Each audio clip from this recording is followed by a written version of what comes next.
In the mid-20th century, we began launching satellites into space that would help us determine the exact circumference of the Earth, 40,030 kilometers.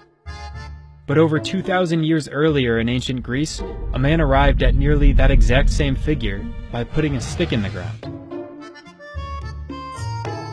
That man was Eratosthenes, a Greek mathematician and the head of the Library of Alexandria.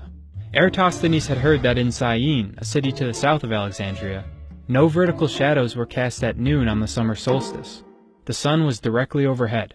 He wondered if this were also true in Alexandria, so on June 21st he planted a stick vertically in the ground and waited to see if a shadow would be cast at noon.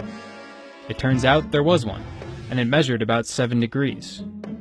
Now, if the sun's rays are coming in at the same angle at the same time of day, and a stick in Alexandria is casting a shadow while a stick in Syene is not, it must mean that the Earth's surface is curved.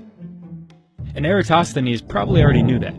The idea of a spherical Earth was floated by Pythagoras around 500 BC and validated by Aristotle a couple centuries later. If the Earth really was a sphere, Eratosthenes could use his observations to estimate the circumference of the entire planet. Since the difference in shadow length is 7 degrees between Alexandria and Syene, that means the two cities are 7 degrees apart on Earth's 360-degree surface. Eratosthenes hired a man to pace the distance between the two cities, and learned they were 5,000 stadia apart, which is about 800 kilometers.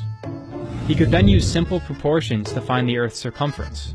7.2 degrees is 1/50th of 360 degrees, so 800 kilometers times 50 equals 40,000 kilometers.